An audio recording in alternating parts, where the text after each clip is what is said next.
Baik, mahasiswa semuanya, terutama mahasiswa di kelas saya, manajemen konstruksi. Malam ini kita akan bergabung ya, berkolaborasi dengan Progresi untuk menambah wawasan dan juga pengetahuan kalian tentunya di bidang manajemen konstruksi dan di era digitalisasi. Boleh dipersilahkan untuk Pak Rian. Saya serahkan ke Pak Rian untuk selanjutnya. Baik, selamat malam semuanya. Pertama-tama saya ucapkan terima kasih ya kepada STT Mandala, khususnya Fakultas Teknik Sipil dan Perencanaan STT Mandala. Saya terima kasih kepada Bu Adinda sebagai koordinator juga malam hari ini bisa menyelenggarakan acara malam hari ini. Terima kasih banyak. Saya mengucapkan selamat malam juga kepada teman-teman yang masih semangat walaupun sudah malam. Tapi mudah-mudahan bisa bermanfaat. Ini saya coba deliver informasinya sesingkat mungkin supaya teman-teman juga enggak kehilangan fokus karena pasti semua juga sudah lelah. Ini saya coba untuk rangkum ya presentasinya. Baik, yang pertama-tama saya ingin menginformasikan bahwa ini merupakan pelatihan yang kedua kalinya di tahun kedua ya. Jadi ini bukan yang pertama kali, ini kedua kalinya. Harapannya supaya kalau boleh tahu ini angkatan yang selanjutnya ya Bu ya berarti ya. Angkatan tahun berapa ya Bu kalau boleh tahu? Kalau yang lalu kan random ya Pak. Ada yang udah angkatan mau lulus sama yang baru kayaknya. Kalau ini middle deh kalau nggak salah ya. Baik, jadi saya asumsikan belum pernah mengikuti pelatihan yang sebelumnya lah, kurang lebih kayak gitu ya, Bu? Ya, boleh Pak, begitu saja. Jadi saya asumsikan demikian, jadi teman-teman mungkin baru pertama kali juga mendengarkan atau mengenal apa itu progresi, jadi mungkin saya asumsikan demikian, saya informasikan keseluruhan mengenai apa itu progresi, dan ini merupakan program pelatihan yang berdurasi 3 minggu, di mana terdiri dari 2 kali pertemuan, yaitu pertemuan sore hari ini dan nanti pertemuan 3 minggu dari sekarang, di mana di antara sebelum kedua pertemuan tersebut kita akan mensimulasikan bagaimana penggunaan progresi untuk mengimplementasikan manajemen konstruksi digital. Oke, izinkan saya untuk share screen ya. Pak Kamil tolong saya dikasih akses untuk share screen. Sudah dapat lihat layar saya ya? Sudah Pak. Baik, pertama-tama saya ingin memperkenalkan dulu website kami di progresi.co.id. Teman-teman mungkin nanti kalau misalnya mau explore lebih banyak atau lebih dalam mengenali apa itu progresi, nanti mungkin bisa dibaca-baca kembali di website kami di progresi.co.id yang memuat seluruh informasi mengenai apa itu progresi dan apa saja fitur-fiturnya. Nanti bisa masuk di tab fitur-fiturnya. Nanti teman-teman juga bisa melihat video dari yang merangkum kira-kira secara garis besar apa itu progresi, nanti bisa di-play di sini. Bisa dilihat lebih detail, mungkin ada informasi yang saya sampaikan di webinar kali ini belum merangkum seluruh informasi dan ada yang terlewat, nanti bisa dilihat kembali. Namun nanti arah dari atau workflow alur dari presentasi akan mengikuti 4 alur ini, yaitu mulai dari perencanaan, laporan harian, analisa, dan diskusi yang merupakan refleksi dari bagaimana sebetulnya manajemen konstruksi di lapangan itu dioperasikan, yaitu melalui perencanaan. Kita merencanakan dahulu proyeknya mulai dari schedule, lalu budget, material, peralatan pekerja, safety, metode, semua kita rencanakan. Lalu kita monitor setiap harinya melalui fitur laporan harian. Lalu selanjutnya kita menganalisa project untuk mengetahui bagaimana status project dari schedule-nya, budgetnya, status penggunaan material, dan lain sebagainya. Lalu setelah kita mengetahui bagaimana status project, kita harus berdiskusi dan berkolaborasi untuk mengambil sebuah keputusan. Baik, ini saya masuk ke dalam materi presentasi. Saya perkenalkan software kami software kami bernama Progresi dan memiliki program untuk men-share atau membagikan pengalaman kami di industri dan memberikan kesempatan bagi teman-teman untuk mensimulasikan software manajemen konstruksi digital Progresi dengan title program kami yaitu Berproyek Bersama Progresi. Nah, ini perkenalkan saya, nama saya Ryan Sutanto, yang sebetulnya background saya itu di civil engineering, construction engineering management. Saya menyelesaikan pendidikan saya di Universitas Kristen Petra dan Oregon State University. Saya juga berkesempatan untuk pernah bekerja di perusahaan swasta maupun publik, perusahaan swasta maupun di sektor pemerintahan. Lalu saya juga sekarang membangun sebagai entrepreneur, ya, membangun usaha saya di bidang konstruksi sebagai general contractor dan software developer yang khusus generate atau menghasilkan suatu software manajemen konstruksi atau di bidang konstruksi. Oke. Nah, ini kita sebelumnya masuk ke dalam teorinya dulu, mengidentifikasi sebetulnya permasalahan apa yang terjadi di dunia konstruksi. Jadi kita perlu mengetahui bahwa di konstruksi ini terjadi suatu ketidakefisiensian sehingga menghasilkan suatu produktivitas yang sangat rendah saat kita melakukan eksekusi di lapangan.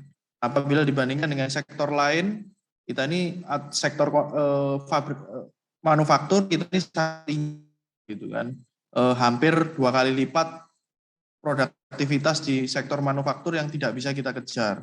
Kalau kita juga sering mendengar yang namanya cost over budget atau budget project yang melebihi biaya proyek yang melebihi budget dan keterlambatan yang sering terjadi pada suatu proyek. Nah, produktivitas kita juga terkenal rendah apabila dibandingkan dengan kenaikan upah, lalu fatality pada proyek juga sering terjadi. Nah, kita mulai concern pada keselamatan kerja pada proyek.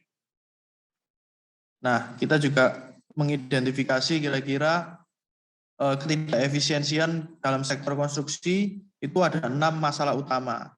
Yang pertama karena perencanaan yang kurang detail, kurang matang, itu berdampak pada fase konstruksi. Jadi fase konstruksi itu banyak sekali ketidakpastian yang kita apabila kita tidak rencanakan dengan baik, hal itu dapat membuat pekerjaan ulang atau pekerjaan bongkar pasang, ketidakefisienan yang lain.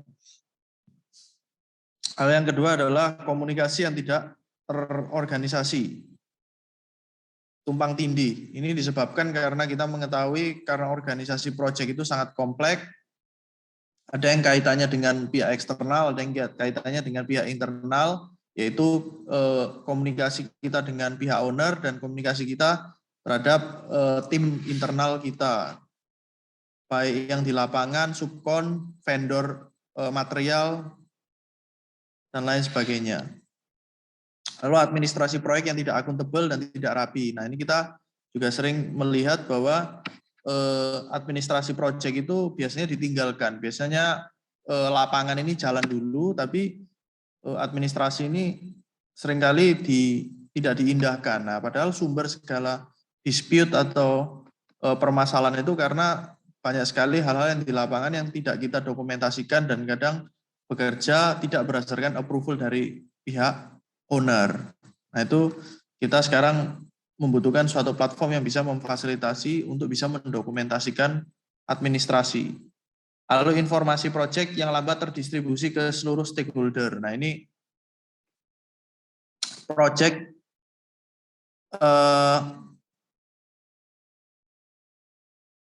membutuhkan suatu fasilitas yang mempunyai data yang dapat diakses kapanpun dimanapun. Jadi kadang kita untuk mendapatkan suatu informasi project itu harus berkoordinasi dengan banyak orang sehingga kita informasinya itu tidak live gitu kan. Nah ini yang sering terjadi. Lalu ada gap antara perencanaan dengan performa di lapangan. Nah ini hal klasik sering kita temui di project bahwa tim lapangan dan tim kantor itu berjalan sendiri-sendiri sehingga tidak ada koordinasi yang baik. Dan yang terakhir adalah keterbatasan SDM dengan keahlian yang mumpuni. Nah kita bisa melihat juga ini permasalahan yang sangat umum terjadi bahwa kita kurang mempunyai banyak skill dari sumber daya manusia untuk menunjang kebutuhan proyek kita. Nah, dengan adanya program seperti berproyek bersama Progresi ini, kita sangat bersemangat dan mempunyai cita-cita agar pengalaman kita di industri ini kita bisa bagikan kepada teman-teman yang masih di pendidikan. Gitu kan. Oke, nah ini sedikit grafis, sedikit data mengenai tingkat insolvency rate ya. Jadi insolvency rate ini maksudnya adalah tingkat kepailitan pada suatu usaha. Nah kita bisa lihat bahwa construction ini ternyata berada di peringkat utama, gitu kan, peringkat yang paling atas apabila dibandingkan dengan sektor lainnya. Itu konstruksi itu memiliki tingkat kepailitan yang paling tinggi. Nah, ini menunjukkan bahwa sektor konstruksi ini merupakan suatu sektor yang high risk gitu kan, resikonya tinggi, cukup tinggi. Nah, hal ini dibutuhkan suatu solusi yang dapat membantu agar perusahaan kontraktor ini dapat mengelola proyeknya dengan baik dan tidak mengalami suatu kerugian yang berdampak pada ketidakberhasilan usaha tersebut. Nah, ini data dari New Zealand. Ini juga ada data dari United Kingdom yang kurang lebih menunjukkan fenomena yang kurang lebih serupa. Nah, sebetulnya kita mempelajari teknologi itu manfaatnya untuk apa sih? Teknologi pada sektor konstruksi. Ya, tentunya kita berharap agar dengan pemanfaatan teknologi ini kita bisa meningkatkan produktivitas dan profitabilitas dari suatu proyek. Lalu selanjutnya adalah alur kerja yang lebih efisien. Nah, kita bisa lihat dengan adanya teknologi tentu kita akan men-streamline-kan bagaimana pekerjaan kita di lapangan. Lalu selanjutnya adalah harapannya agar pengelolaan manajemen risiko yang lebih baik dan meningkatkan prediktabilitas proyek. Nah ini banyak sekali orang berpendapat bahwa pekerjaan di lapangan itu pasti akan berbeda jauh dengan yang direncanakan. Nah dengan bantuan teknologi kita dapat menjembatani untuk dapat merencanakan atau mengidentifikasi permasalahan di lapangan itu secara lebih detail gitu kan, sehingga hal-hal yang tidak terduga itu bisa kita hindari seminimal mungkin. Lalu perencanaan K3 pada proyek yang lebih baik. Nah selanjutnya adalah menarik kesempatan dan lapangan pekerjaan yang baru. Nah tentunya dengan adanya teknologi ini bisa membantu kita untuk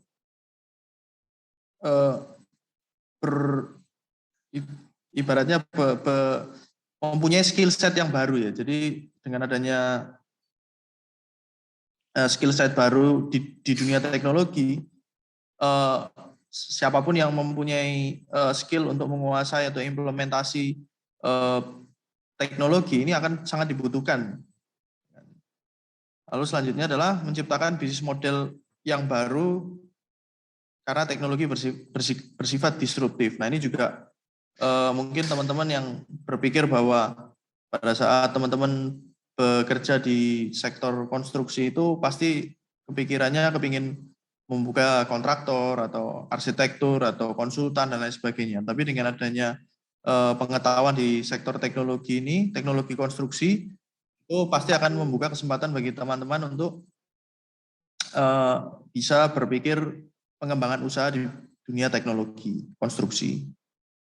Nah, tentunya untuk transformasi ke arah konstruksi 4.0 ini juga membutuhkan step by step atau tidak bisa kita langsung berlakukan secara frontal gitu kan. Nah, perlu tahapan. Nah, apa yang harus kita lakukan? Kalau menurut kami yang paling utama adalah kita harus mengubah mindset. Kita percaya bahwa teknologi ini sangat akan membantu pekerjaan kita di lapangan. Bukan sebaliknya, jadi bukan malah merepotkan. Ya, memang harus ada learning curve yang kita harus lakukan, kita harus belajar lagi gitu kan.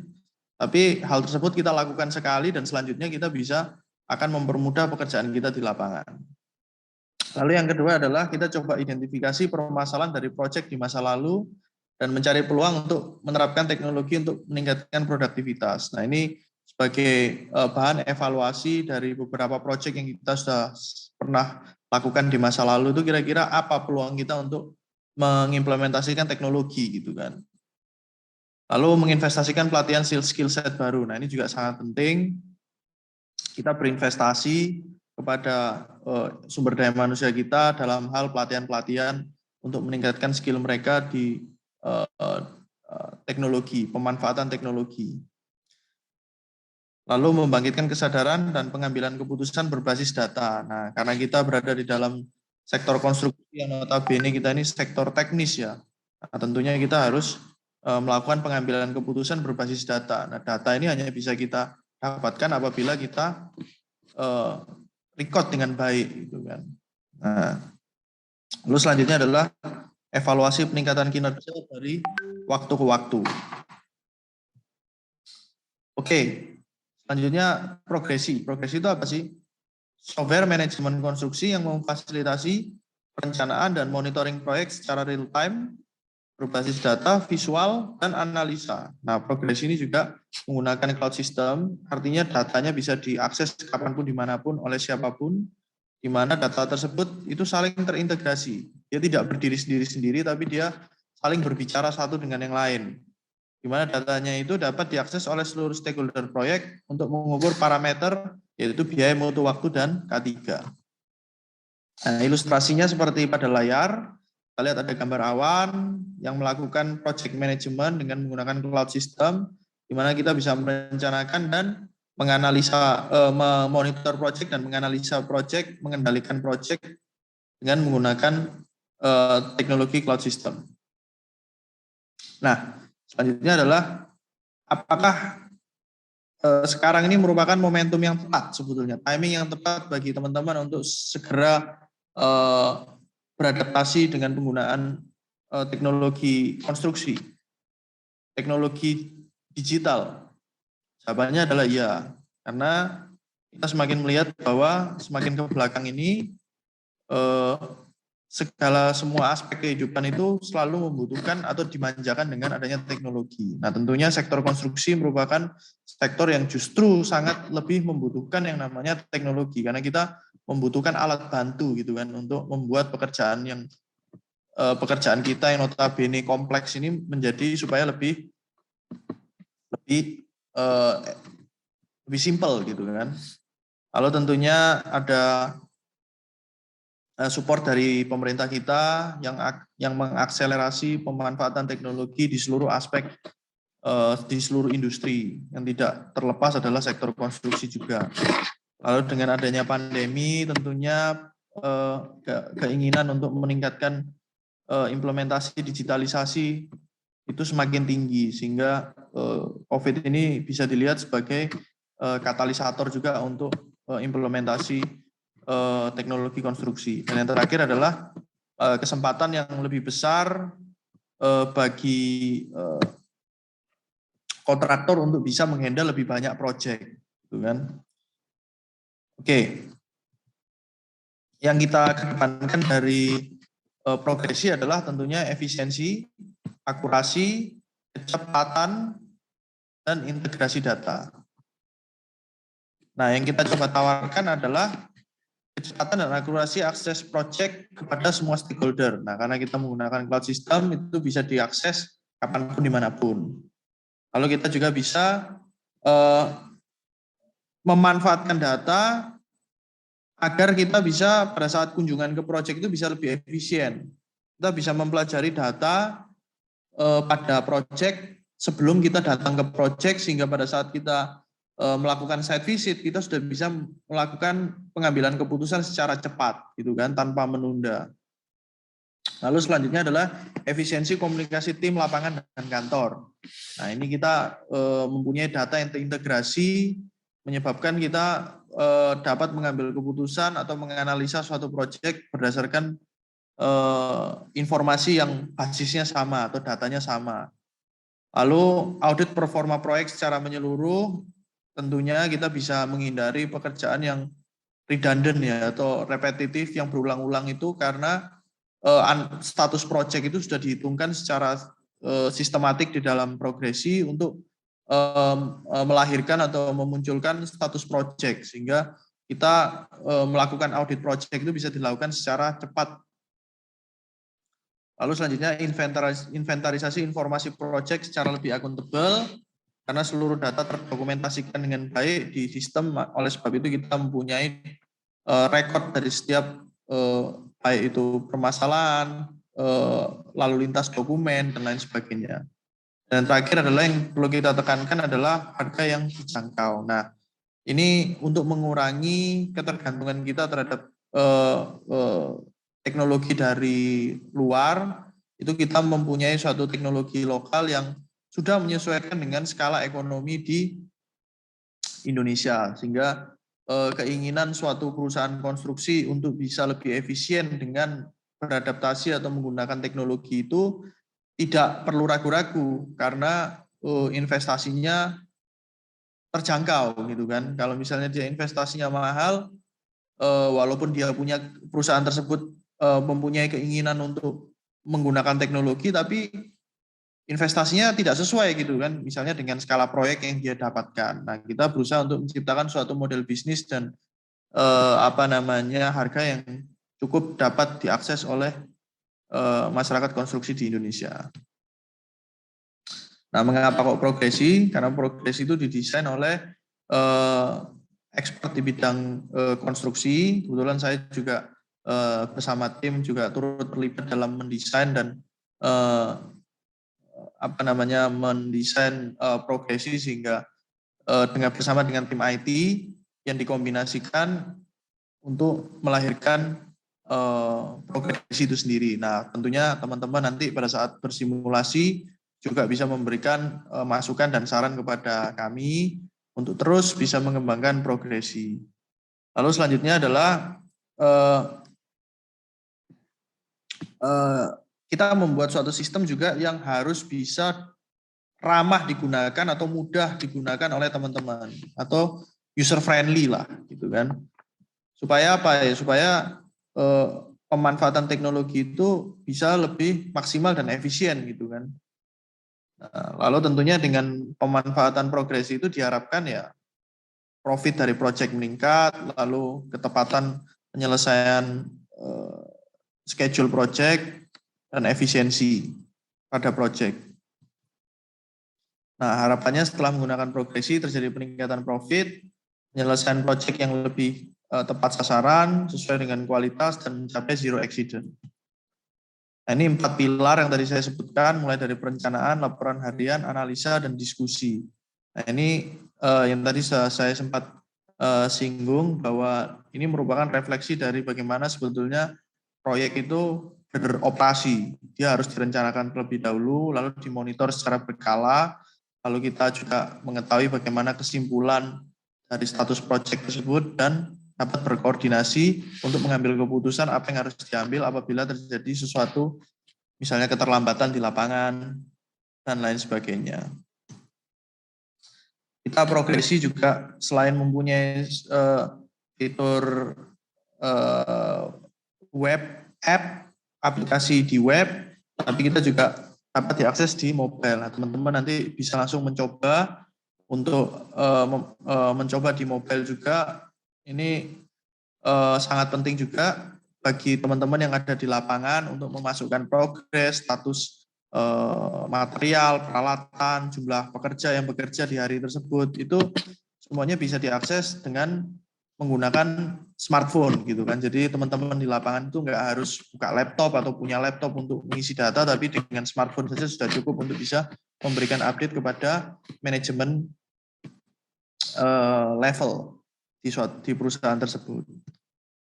Kita juga mempunyai fitur dokumen kontrol di sini. Ini penting juga untuk jalur lalu lintas project, dokumen project, baik yang membutuhkan approval dari pihak owner maupun yang sifatnya pertanyaan. Nah, kita bagi menjadi dua, yaitu nanti kita jelaskan lebih detail di saat simulasi, yaitu yang pertama untuk pengajuan RFI atau kita sebutnya request for information untuk menanyakan pertanyaan apapun, dan selanjutnya untuk melakukan pengajuan submittal. Submittal ini segala dokumen yang membutuhkan approval dari owner mengenai status dari dokumen tersebut apakah disetujui atau harus direvisi.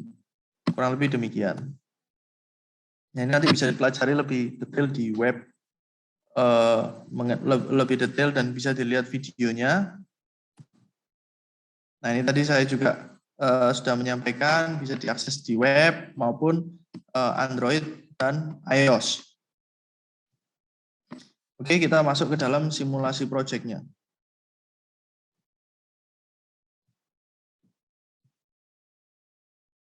Oke, ini penampilan progresi ya. Jadi kita sudah mempunyai apa namanya, saya tutup dulu.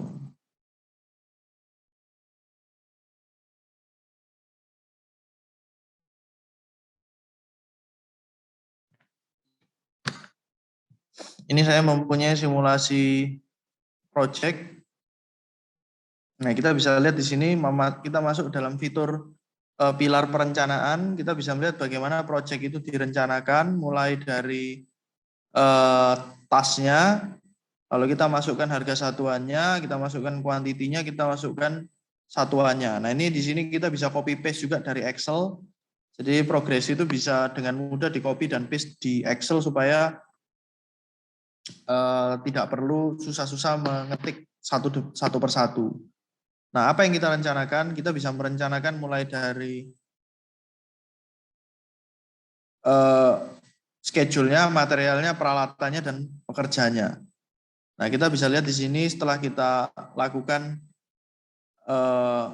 scheduling, teman-teman yang sudah masuk ke kelas scheduling ya, ini kita rencanakan urut-urutan bekerja dan bagaimana ketergantungan antara satu aktivitas dengan aktivitas yang lainnya, sehingga dia menghasilkan apa namanya bar chart ini.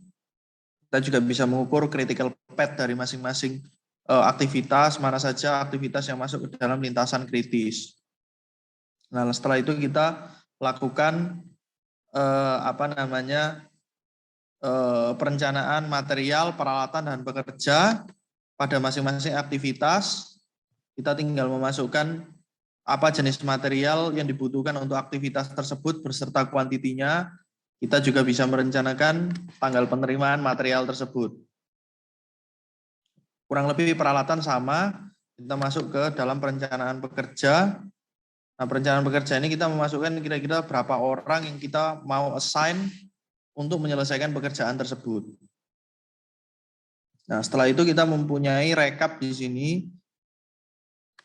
Setelah kita masukkan satu persatu di setiap pekerjaan, kita akan mempunyai rekap yang nantinya akan menjadi RAP dari project ini. Jadi kita bisa lihat ke kolom kanan ini merupakan material apa saja yang akan dibutuhkan di project ini. Jadi ke kanan ini kolom-kolom ini merupakan material yang akan digunakan di project ini. Sedangkan di kolom kiri ini merupakan aktivitasnya. Nah, setelah kita memasukkan berapa material yang dibutuhkan untuk masing-masing aktivitas, kita akan mempunyai angka-angka ini. Ini merupakan budget kuantiti maksimal dari material yang bisa digunakan untuk setiap aktivitas. Nah, kalau kita ke scroll yang paling bawah, kita mempunyai kumulatifnya di sini. Dikalikan harga satuan, kita tahu berapa budget untuk masing-masing material. Kita scroll ke paling kanan, kita mempunyai rencana anggaran material project. Sama dengan peralatan kita juga mempunyai hal yang sama kurang lebih. Di material juga kita bisa melihat rekap perencanaan material yang akan dikirim ke lapangan untuk setiap harinya beserta jumlahnya. Peralatan sama, kita mempunyai rekap ke sebelah kanan ini merupakan peralatan apa saja yang dibutuhkan di proyek, dan di kolom sebelah kiri merupakan aktivitas apa saja yang akan dikerjakan di proyek. Jadi kita punya akumulasinya di bawah, dikalikan harga satuan, kita mempunyai rencana anggaran peralatan proyek. Kita juga punya di sini rekap pekerja, setelah kita masukkan satu persatu di aktivitas, kita mempunyai rekap berapa orang yang kita deploy untuk masing-masing task dan jumlah pekerja maksimal yang akan di deploy di project. Oke, selanjutnya.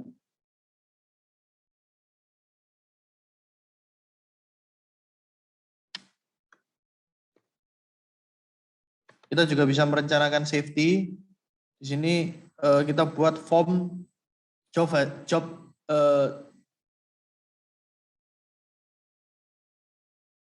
apa namanya, safety hazard analysis ya, atau job hazard analysis, di mana singkat ceritanya ini kalau misalnya kita lihat form manualnya ini banyak sekali hal-hal yang harus diisi ya sebenarnya. Tapi kita berusaha untuk mensimplifikasikan job hazard analysis ini dengan membuat untuk membantu kontraktor untuk mengidentifikasi apa saja bahaya yang dapat, potensi bahaya yang dapat terjadi pada proyek dengan task yang terasosiasi dengan bahaya tersebut, lalu kita buat apa mitigasi yang bisa terjadi.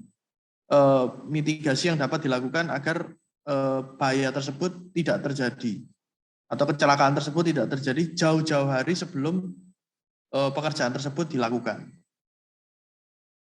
Oke. Selanjutnya adalah subkontraktor. Nah, kita juga dengan progres ini bukan hanya bekerja dengan diri kita sendiri, tapi kita bisa mengundang subkontraktor untuk masuk ke dalam sistem dan kita juga bisa share sistemnya.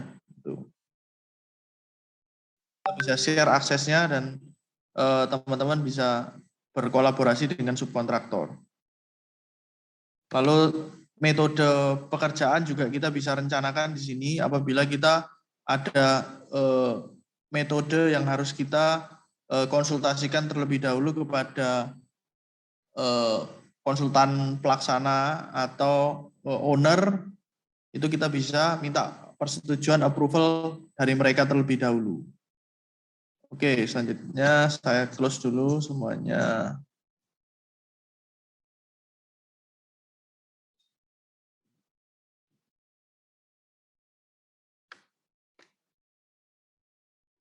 Oke, selanjutnya saya masuk ke dalam fitur laporan harian ya.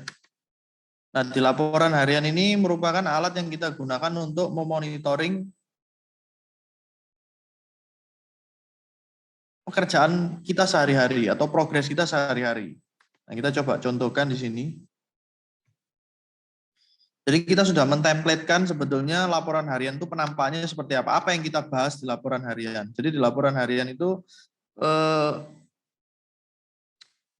kita akan mereport setiap hari progresnya apa saja, lalu berapa jumlah pekerja yang bekerja, lalu pemakaian material, kedatangan material, demo peralatan, dan cuaca. Nah, kita bisa lihat di sini pada saat kita memasukkan progres, kita memasukkan progres secara kuantiti, lalu kita bisa kita membandingkan dengan 4 kolom di sebelah kanannya. Nah, jadi data yang kita masukkan, progres yang kita masukkan setiap harinya itu harus kita juga perbandingkan dengan parameter-parameter yang sudah kita set di sini. Jadi pada saat kita mengerjakan proyek aktivitas dalam waktu misalnya 3 bulan, 2 bulan, kita mengetahui target globalnya itu berapa. Dan kita juga dibantu untuk menjustifikasi apakah produktivitas yang kita masukkan di setiap aktivitas itu termasuk produktif apa tidak. Nah, dengan menganalisa berapa orang yang sudah bekerja untuk menyelesaikan prestasi tersebut di hari tersebut. Kita juga bisa lampirkan foto sebagai alat justifikasi untuk mengetahui seperti apa sih secara visual dari angka yang dimasukkan di sini, prestasi yang dimasukkan secara angka ini secara visualnya seperti apa. Kalau kita bisa memasukkan juga berapa orang yang bekerja dengan tipe pekerjanya apa saja, kita masukkan berapa orang, berapa shift kita masukkan, nanti sistem akan menghitungkan secara otomatis berapa biaya yang telah dikeluarkan untuk membayar upah pekerja pada hari tersebut. Lalu penggunaan material, kita juga bisa dokumentasikan material apa saja yang sudah digunakan untuk aktivitas apa, kuantitinya berapa. Kita juga bisa membandingkan dengan parameter penggunaan maksimal dari material tersebut. Kita bisa nge-track nih materialnya dipakai sudah lebih dari perencanaan atau kurang dari perencanaan. Lalu penerimaan material di lapangan kita juga track, karena penerimaan material di lapangan ini mempengaruhi kapan kita menyelesaikan proyek. Jadi jangan sampai materi di lapangan itu kekurangan material sehingga menghambat progres yang ada di lapangan. Demo peralatan adalah kedatangan peralatan, konsepnya sama dengan material. Dan yang terakhir kita juga mendokumentasikan cuaca yang terjadi. Mungkin ada dalam posisi hujan, musim hujan ini mengakibatkan keterlambatan di lapangan, kita juga harus dokumentasikan sebagai pelaporan kita.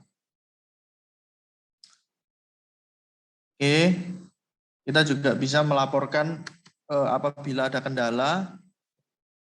Jadi kita laporkan kendalanya apa, penyebabnya apa, solusinya apa, lalu ditindaklanjuti oleh siapa, dan kita beri deadline. Nah, di sini kita mempunyai status open atau close yang menunjukkan bahwa apakah pekerjaan tersebut sudah ditindaklanjuti atau belum. Nanti kita tinggal nge-track aja di sini berapa status masih open dan berapa masih sudah close gitu kan. Nah, kita juga punya kategori safety, kurang lebih konsepnya sama. Kita track setiap harinya, lalu kita bisa juga lihat detailnya. Oke.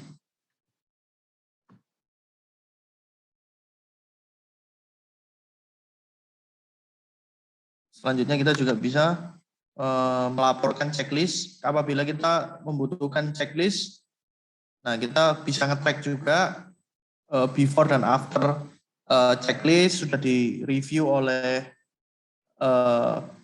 internal kontraktor atau sudah diajukan kepada owner. Kita bisa lihat statusnya di sini untuk pekerjaan apa dan berapa item checklistnya.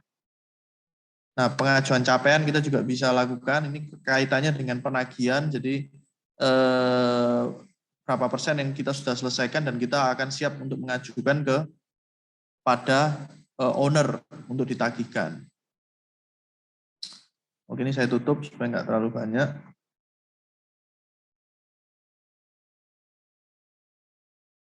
Nah, selanjutnya kita akan membahas mengenai analisa proyek. Sebetulnya core dari progresi itu adalah untuk kita dapat mempunyai analisa proyek. Ini digunakan untuk mengetahui status proyek yang akan kita gunakan untuk pengambilan keputusan. Nah, yang pertama-tama kita bisa lihat di sini identitas proyek, lalu kita mempunyai seluruh stakeholder proyek yang mempunyai akses terhadap progresi itu bisa dihubungi satu persatu. Kita bisa WA, kita bisa email.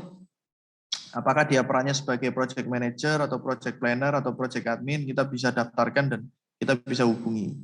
Lalu kita bisa lihat bagaimana status project dengan kurva S dari project dengan perbandingan kurva perencanaan, kurva pelaksanaan, dan kurva biaya. Nah, kita bisa lihat status project hari demi hari, deviasinya seperti apa.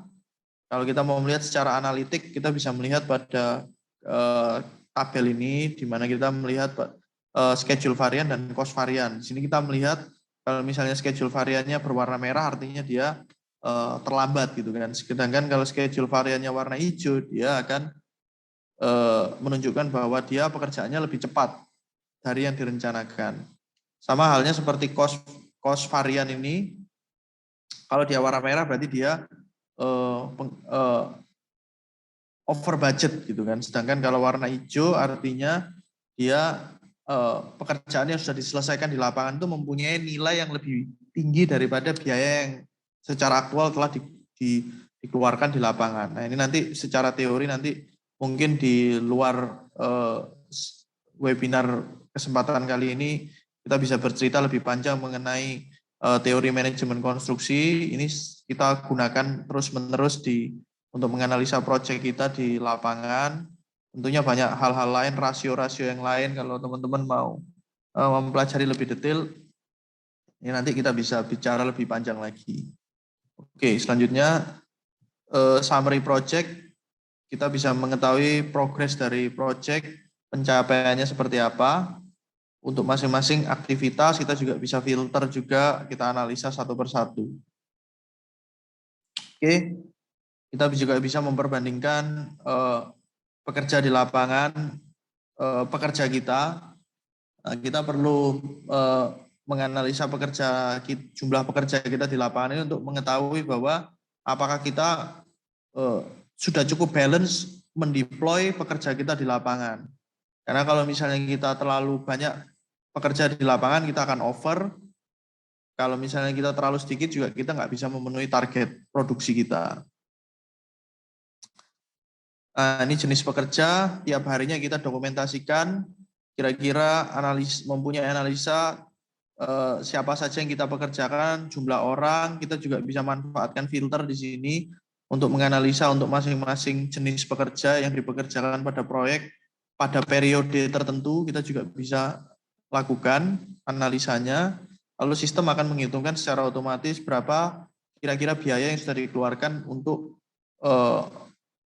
pekerja tersebut. Subkontraktor tadi sudah saya bahas, bagaimana pencapaian subkontraktor kepada general kontraktor, kita bisa memantau dan menganalisa berapa persen yang prestasi yang sudah diselesaikan oleh subkontraktor. Lalu material project, kita bisa juga analisa melalui dua kategori, yaitu penerimaan material dan pemakaian material. Kita bisa lihat material apa yang sudah diterima di project untuk aktivitas apa. Kita memperbandingkan juga kapan material tersebut diterima, apakah dia telat apa tidak untuk bahan evaluasi kita. Lalu kita juga mempunyai analisa pemakaian material apa saja yang sudah digunakan, tanggal berapa untuk pekerjaan aktivitas apa, apakah kita menggunakan sudah sesuai dengan apa yang kita perencanakan, apa over pemakaiannya apa tidak. Kita bisa pelajari, lalu kita bisa lihat summary globalnya juga. Satu project ini berdasarkan per material. Peralatan konsepnya sama ya. Lalu actual cost, kita bisa lihat di sini bagaimana keuangan project, debit dan kredit dari project. Apabila ada pengeluaran ya dia akan tercatat di sini, apabila ada pemasukan dia akan tercatat di kredit. Kita bisa lihat berapa saldo project pada periode tertentu, apakah kita perlu melakukan penyertaan modal apa tidak. Kendala project kita bisa lihat juga di sini bagaimana statusnya, mana yang sudah ditindaklanjuti, berapa yang sudah close, berapa yang masih open. Lalu selanjutnya kita juga bisa melihat dalam 1 bulan itu bagaimana cuacanya, apakah mempengaruhi pekerjaan di lapangan. Lalu secara makro untuk executive summary kita juga bisa lihat di sini bagaimana status project mulai dari progresnya, lalu jumlah pekerjanya, lalu kita bisa melihat variasi-variasi yang terjadi pada project, apakah dia sudah melampaui budget perencanaan apa belum, bagaimana keadaan saldo kita.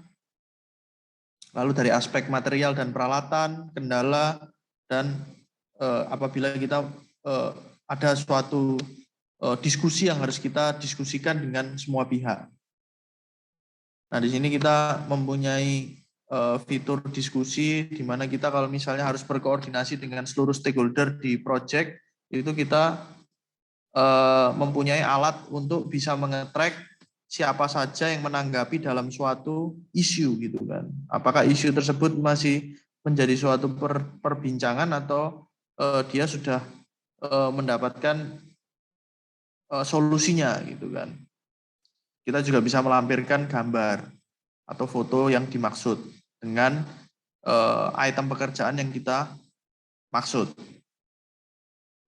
Lalu tentunya sistem kita juga mempunyai notifikasi apabila kita terjadi deviasi pada proyek, sistem akan mengingatkan kita.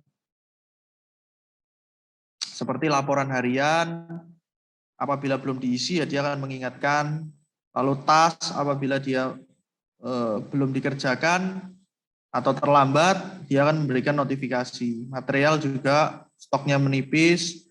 Kalau stoknya menipis atau belum didatangkan di project, dia akan memberikan notifikasi. Peralatan kurang lebih sama. Nah, ini pekerja kalau misalnya dia over atau under, dia juga akan memberikan notifikasi. Ada kendala lapangan, dia memberikan notifikasi. Ada diskusi, dia akan memberikan notifikasi.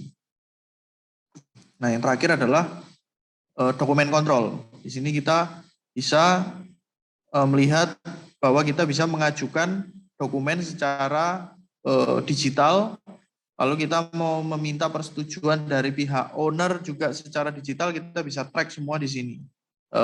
Bagaimana status dari dokumen tersebut, apakah dia langsung disetujui atau ditolak atau harus revisi, kita bisa lihat. Nanti kita juga bisa melakukan yang namanya markup secara digital atau editing dokumen secara digital.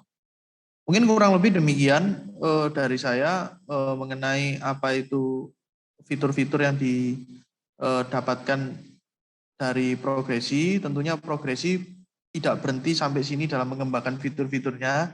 Kita masih banyak sekali item-item list yang kita harus develop dan terus pengembangan. Banyak sekali hal yang masih bisa dikembangkan. Jadi perlu masukan dari teman-teman sekalian juga nanti pada saat bersimulasi untuk memberikan kita masukan yang kita akan pasti tampung dan akomodasi untuk menjadi software yang dapat memenuhi kebutuhan baik owner maupun kontraktor. Nah, selanjutnya saya akan menjelaskan mengenai tugas yang teman-teman akan simulasikan selama 3 minggu ke depan. Ini merupakan pelatihan yang memberikan sertifikasi kepada teman-teman sekalian. Jadi di akhir pelatihan ini, teman-teman akan mendapatkan sertifikat apabila melalui seluruh rangkaian dari pelatihan ini, tentunya dengan mengerjakan simulasinya, dan nanti di pertemuan kedua akan mempresentasikan masing-masing regu nanti 5 menit perwakilannya. Itu nanti kelompoknya akan kita bagi dan kita akan share link untuk mendapatkan seluruh data pengerjaan tugas ini. Nah, nanti teman-teman akan dibagi menjadi 4 role, yaitu dari project owner, ada yang project planner atau perencana, ada yang project admin di lapangan, lalu subkontraktor. Nah, dengan adanya peran ini kita mensimulasikan seolah-olah ini proyek asli gitu kan, proyek sesungguhnya. Nah, teman-teman nanti akan mengikuti jadwal yang sudah ditentukan di sini, di mana hari ini akan kita ketemu presentasi hari pertama, lalu selanjutnya teman-teman dari perencana akan mulai mengisi perencanaannya. Lalu teman-teman project admin akan mengisi laporan harian, lalu project owner nanti selanjutnya akan menganalisa project, dan nanti setelah selesai diisi kuesionernya, dan yang terakhir nanti kita akan presentasi tanggal 16 April.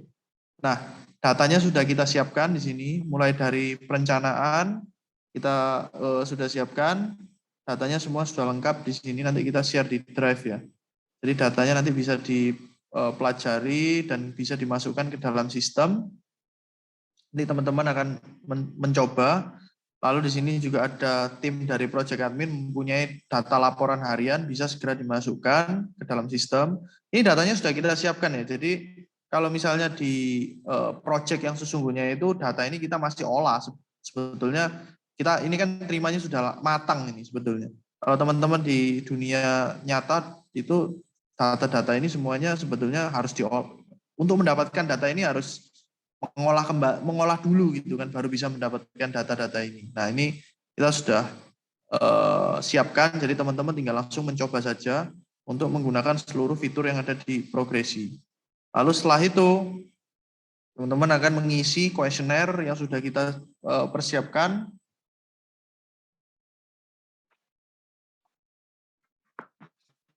Sorry.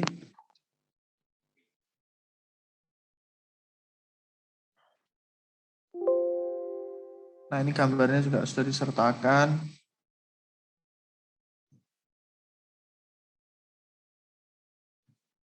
Aduh, sebentar.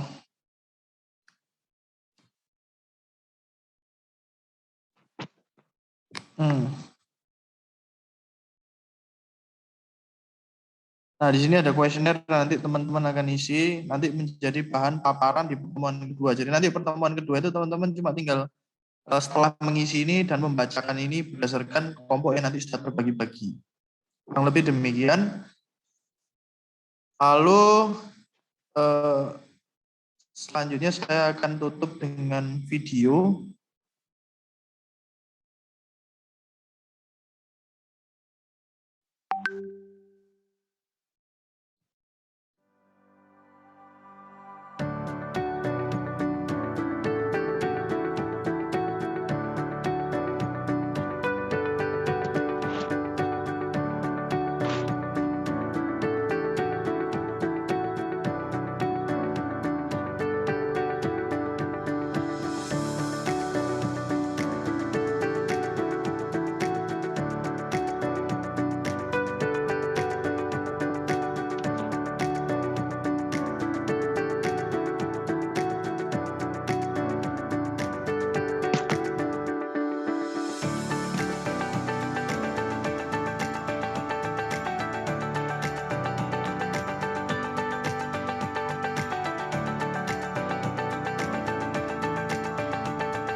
Baik, kurang lebih demikian. Mungkin selanjutnya saya kembalikan ke moderator.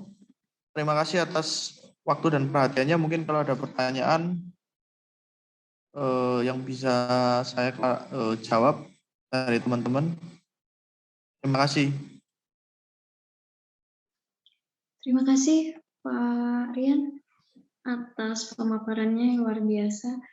Baik dari para mahasiswa, apa akan ada yang ditanyakan atau ada yang kurang jelas? Boleh ditanyakan dulu ke Pak Rian. Silakan.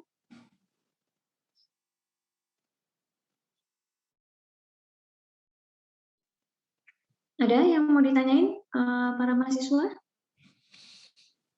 Silakan, boleh langsung aja. Ada Bu, mohon Iya, izin. boleh, silakan. Saya Bu Yayat Mariana Bu, di angkatan 20 ya. Ya, siap. Silakan.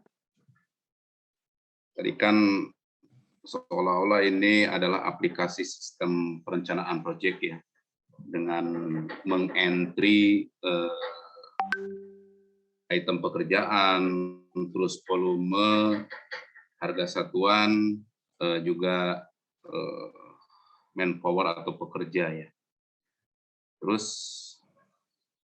saya kurang jelas tadi yang ditanyakan adalah apakah ada sistem simplified atau yang memudahkan rekapitulasi untuk memecahkan analisa, misalkan suatu contoh yang gampang saja, misalkan ada item pemasangan dinding bata 100 meter persegi dengan perbandingan campuran spesinya 1:4 misalkan.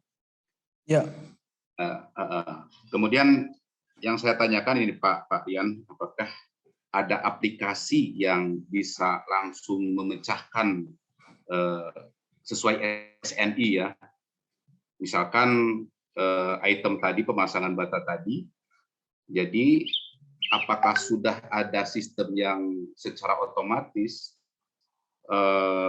kebutuhan materialnya, misalkan apa saja, misalkan untuk dinding misalkan bata merahnya harus sekian biji, atau pasir pasangnya sekian kubik, terus semennya berapa kilo atau berapa sak gitu, kemudian kebutuhan airnya berapa liter.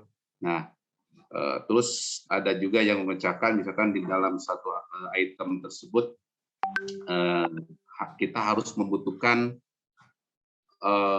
target 100 meter persegi itu kita membutuhkan jumlah pekerja berapa gitu kan ya, pekerja tukang, kepala tukang, terus mandor itu kan biasanya ada di koefisiennya di analisa. Kemudian schedule pelaksanaannya untuk mencapai 100 meter persegi itu dibutuhkan berapa lama, berapa hari, ya, seperti itu.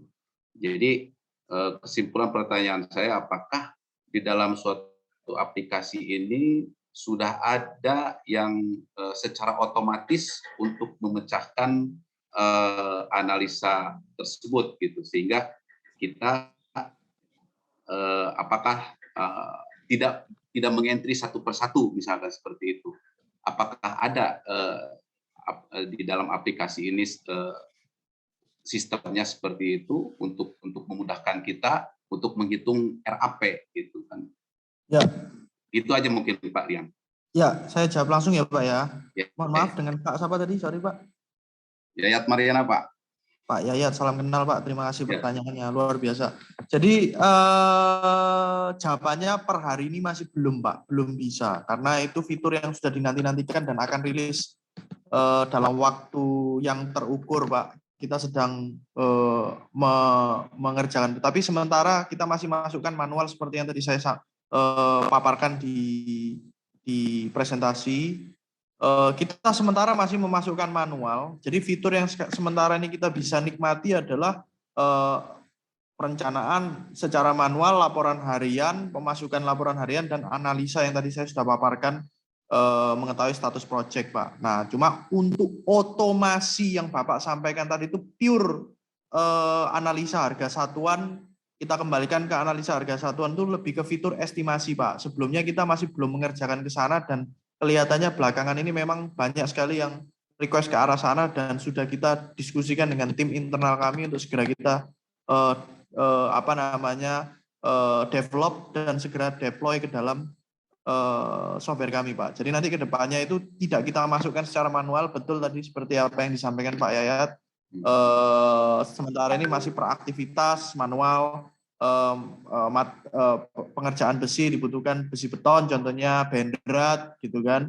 Tapi kalau kita masukkan manual, RAP-nya sudah ada Pak tadi Pak. Jadi rangkuman RAP-nya sudah ada. Namun kan yang diharapkan kan otomasi Pak. Otomasi. Nah kita sedang memikirkan bagaimana cara otomasi yang paling tepat dan efisien, mengingat ada 2 variabel Pak. Yang paling utama adalah analisa. Kalau kita buat SNI kelar Pak. Maksudnya sudah ada acuannya Pak, jelas. Tapi kita juga mempertimbangkan di sektor swasta kadang kalau pakai analisanya SNI itu kurang bersaing Pak, gitu Pak, koefisiennya. Ini secara jujur aja Pak. Jadi kita lagi mempertimbangkan kira-kira pakem analisanya nanti tetap mungkin acuan utamanya SNI, tapi tetap bisa diedit Pak, jadi bisa disesuaikan. Jadi otomasinya itu kita siapkan database-nya, koefisiennya lagi-lagi by default kita isi sesuai dengan SNI, tapi tetap bisa diedit. Jadi misalnya nih Pak, mengecor beton ready mix Pak, ya bukan side mix. Kalau side mix memang berapa semen, berapa koral, berapa pasir, berapa itu sudah ada di SNI. Tapi kalau misalnya ready mix kan berarti dari pabrik nih Pak. Nah koefisiennya berapa?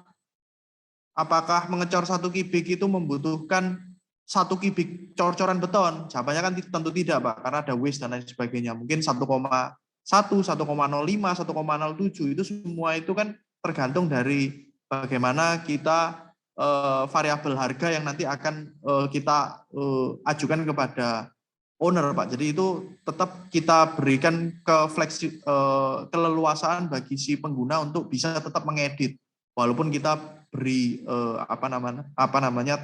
template by default SNI gitu. Jadi itu yang sedang kita desain sekarang bagaimana yang paling baik. Tapi nanti bagaimanapun jadinya Pak, itu cuma tinggal koefisien dikali volume langsung keluar Pak berapa jumlahnya untuk masing-masing material dan peralatan dan pekerja Pak.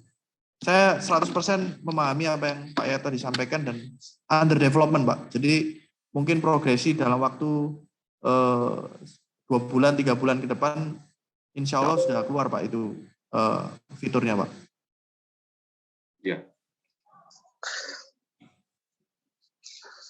Dan lagian gini Pak, ya.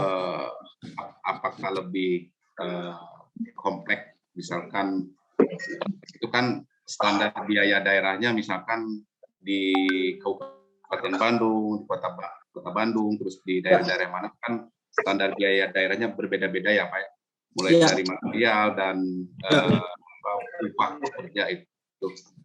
Apakah nanti di dalam suatu sistem progresi ini bisa di lantai kerja fokus ground angkur bisa ditampilkan atau bisa apa istilahnya, apakah bisa sebagai acuan standar biaya daerah kan ya mengupgrade dari dinas-dinas mungkin Pak ya. Itu Pak. Jadi itu kan ada variabel geografi Pak. Saya paham Pak. Jadi misalnya di Sumatera, di Jawa pun kan juga aneka, tiap dinas itu pasti akan mempunyai standar yang berbeda-beda. Itu yang kita pikirkan kalau kita nyimpen database-nya itu daerah mana. Makanya lebih baik kita tidak menyebut daerah mana, tapi kita siapkan harga satuannya. Nanti mungkin dari kita servis tiap bulan atau tiap 3 bulan atau setiap 6 bulan kita update sekali, gitu kan. Tapi nanti tetap bisa diedit Pak. Jadi kita defaultnya template-nya sudah ada harganya, tapi tidak kita beri keterangan itu berdasar harga di mana gitu kan. Kalau harga di mana nanti database-nya kita harus menyiapkan bisa-bisa di setiap provinsi sendiri-sendiri Pak, harganya beda-beda gitu kan. Tapi kita siapkan satu harga saja, nanti kita update tiap misalnya reguler 3 bulan sekali, 6 bulan sekali. Tapi nanti tetap bisa diedit Pak, karena itu kan harga satuan yang tentunya bisa digunakan sebagai acuan, langsung bisa digunakan, tapi juga bisa diubah Pak gitu. Mungkin kedepannya sih kayak gitu. Tapi ya nggak apa-apa sih Pak. Saya coba pertimbangkan kalau misalnya memang di setiap daerah apa harus dipersiapkan database-nya. Itu yang saya juga jujur pikiran saya belum sampai sejauh itu sih Pak. Maksudnya untuk benar-benar mempersiapkan apakah harus tiap provinsi atau dibuat satu aja. Tapi pemikiran saya sih per hari ini sih mungkin satu aja sih dulu. Maksudnya harga semen misalnya semen apa ya, misalnya semen Gresik gitu harganya misalnya 50 60 sekian ribu gitu ya, saya masukkan di situ Pak. Gitu Pak. Oke, terima kasih Pak Rian atas penjelasannya. Semoga Terima kasih. kedepannya lebih memudahkan konsumen lah. Iya, tentunya Pak. Ini masukan-masukan dari Pak Yayat ini kita catat dan tentunya kita perlu supportnya ke depannya juga Pak. Oke. Terima kasih banyak Pak. Terima kasih Pak. Baik. Pak Rian. Ya. Saya mau tanya, tadi yang dimaksud aplikasi yang dimaksud pertanyaan Pak Yayat itu, apabila aplikasi itu tercipta nih dalam 3 bulan ke depan atau 4 bulan ke depan, Ya. apa enggak mengurangi kerja dari tim estimating proyek ya? Artinya kan kalau tim estimating proyek pasti kan dia secara manual tuh untuk menghitung segala macam tuh. Itu Yes. gimana Pak? Mengurangi itu maksudnya mengurangi kesulitan, kerepotan ya Pak ya. Maksudnya ya pastinya dengan adanya analisa harga satuan memudahkan Pak harusnya Pak. Mohon maaf, justru lebih bagus nih Pak Taufik. Justru lebih bagus. Jadi apa enggak mengurangi SDM nantinya setelah ada aplikasi itu, tadinya tim estimating misalkan ada 10 orang, setelah terciptanya itu kan aplikasi mengurangi itu kos nanti nih Pak. Kok saya merasa bahwa segala ini jawaban ya Pak ya, hasil mungkin pendapat saya lah Pak ya, saya bisa bilang demikian. Jadi segala sesuatu hal yang sifatnya improvement skill ya Pak ya, jadi kita kebutuhannya itu bukan hanya seorang estimator yang bisa menghitung biaya proyek dengan menggunakan Excel Pak, tapi seorang estimator yang turut juga memikirkan manajemen proyek, bagaimana proyek itu bisa bagaimana dia sebagai seorang estimator bisa menghasilkan suatu hitungan yang mempertimbangkan metode dari proyek, lalu RAP dari proyek, sehingga ujung-ujungnya adalah bagaimana proyek tersebut harus bisa profit Pak, karena tujuannya kita mengerjakan proyek kan harus profit Pak. Kalau nggak gitu ya kita ibaratnya quote unquote kerja bakti aja nih Pak. Nah kalau misalnya kita sektoral nih, cuma berpikir mengenai estimasi aja, jadi Pak estimasinya, tapi apakah benar estimasi tersebut itu nanti tim yang di lapangan juga bisa menjalankan. Nah ini kan semuanya kan tentunya dengan adanya suatu platform yang sifatnya komprehensif itu akhirnya secara tidak langsung memaksa semua orang untuk bisa mengetahui banyak hal Pak. Jadi pikiran kita itu holistik Pak. Jadi bekerja antara satu tim dengan tim lain itu irisannya itu semakin luas Pak. Jadi yang di lapangan itu nggak cuma kerja di lapangan, tapi dia juga turut mempertimbangkan biayanya gitu kan. Kalau yang di lapangan kadang-kadang kan cuma Pak saya minta material ini dikirim ke lapangan sekian, tapi dia nggak punya bayangan nih Pak kadang-kadang. Itu apakah sudah, kecuali dikasih RAP-nya sih Pak ya. Tapi kan nggak seluruhnya proyek itu orang berpikir demikian. Misalnya kontraktor yang skala pekerjaannya misalnya kecil, menengah, itu tidak sedetil itulah Pak. Kadang-kadang juga ada orang individu gitu kan, proyeknya nggak banyak, coba dikelola sendiri. Nah ini kan kita di software developer ini kan berusaha untuk meratakan Pak sebetulnya. Jadi semua orang baik kontraktor kecil, menengah, besar itu bisa mendapatkan akses penggunaan teknologi dengan akses yang sama gitu Pak. Nah itu salah satu juga cita-cita kita. Jadi kalau dampaknya sampai benar-benar mengurangi jumlah orang yang mempunyai skill estimasi sih saya rasa sih enggak. Justru malah demand-nya bertambah Pak. Gitu. Menurut saya sih Pak ya.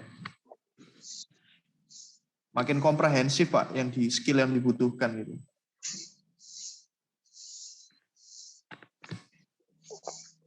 Kurang lebih demikian Pak. Makasih Pak Rian. Terima kasih banyak Pak. Ya.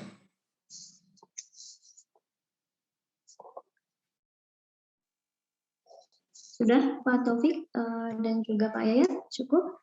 Cukup Bu. Cukup. Ada satu penanya lagi atau tidak? Boleh satu lagi terakhir? Ini bertanya, Bu. Iya, boleh. Dengan siapa?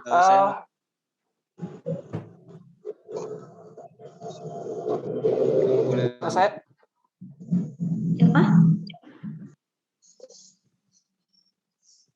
Ya, silakan. Ada, Bu. Ya, silakan. Ini Bu, izin bertanya, kalau tentang aplikasi Progress ini kalau di Papua dipakai nggak? Karena di beberapa daerah jaringannya kurang bagus kayak gitu. Jadi mungkin kalau di Papua dipakai ya, tapi nggak ya untuk program analisis proyek kayak gini. Mungkin itu saja, Bu. Gini Pak, jadi kebetulan saya kemarin sempat juga diundang untuk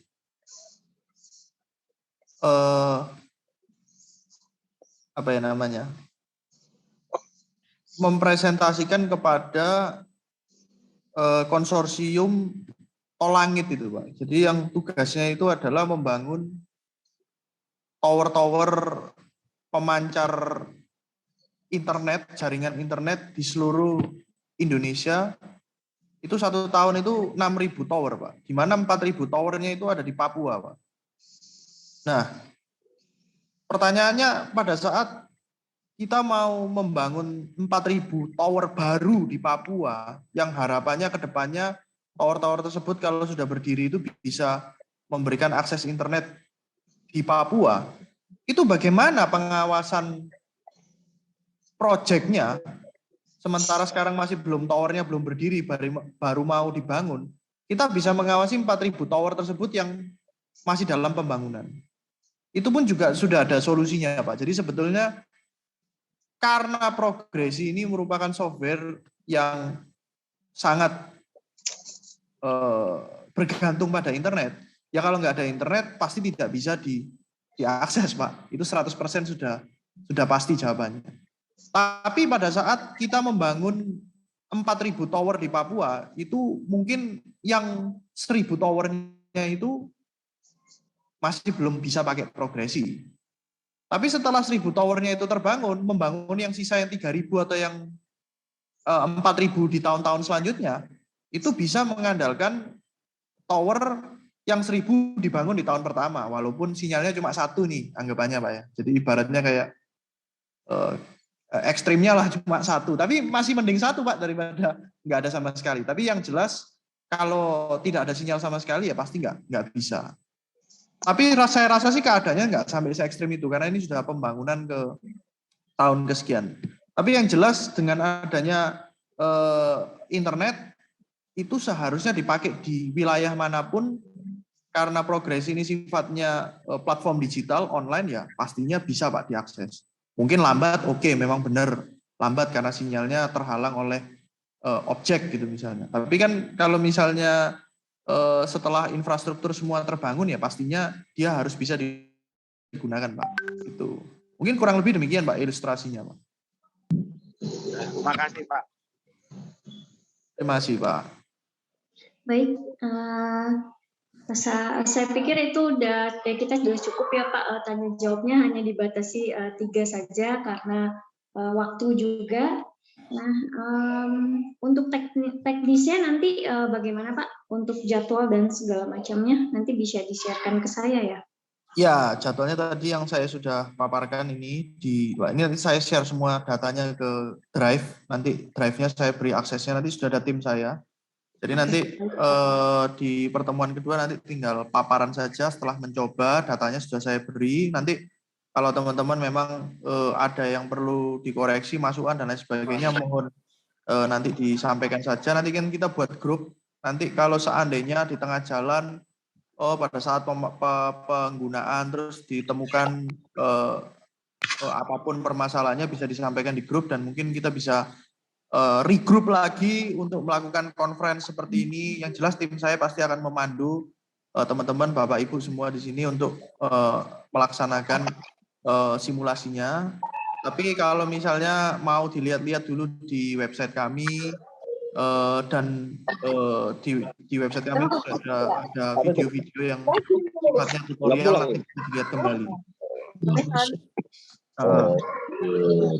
Nanti sambil juga bisa di-download di di aplikasi kami di mobile gitu.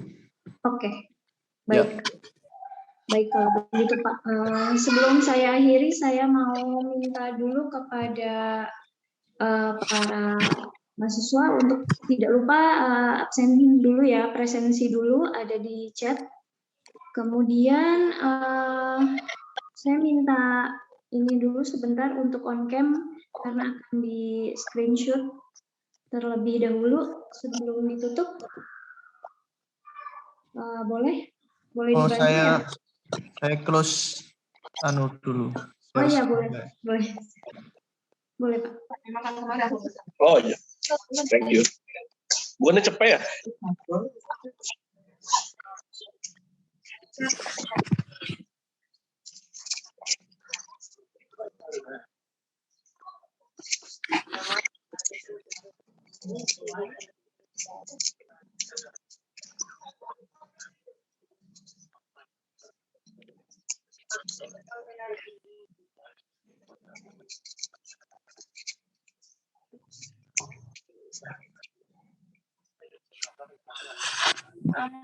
Baik, boleh dibantu untuk Sandy atau Safira ya, bisa bantu untuk screenshot bagi yang hadir.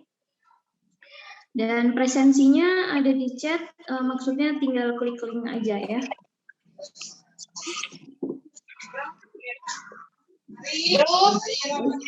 Hai Tio. Baik. Lu balik? Sebentar ya. Badminton. Kayak gitu.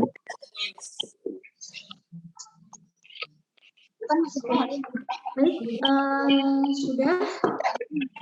Mungkin dari Pak Rian dan tim ada yang mau disampaikan lagi? Kalau tidak ada, akan ditutup saja acaranya untuk hari ini.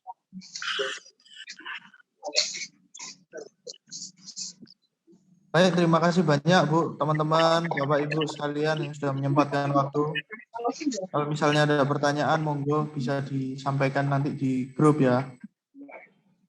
Baik, terima kasih. Itu saya ucapkan terima kasih banyak sekali lagi untuk Pak Rian dan juga tim yang sudah mengadakan kolaborasi dengan kami, terutama di mata kuliah manajemen konstruksi. Tentunya ini sangat akan membawa dampak yang positif dan juga tambahan pengetahuan dan wawasan terhadap para mahasiswa, terutama di kelas manajemen konstruksi, karena tentunya dalam menghadapi revolusi industri 4.0 ini, kita memang dituntut sebagai engineer, dituntut untuk selalu bisa menjadi SDM yang memiliki kualitas, terutama juga dalam melaksanakan atau pembaharuan, beradaptasi terhadap pembaharuan teknologi. Begitu ya Pak Rian.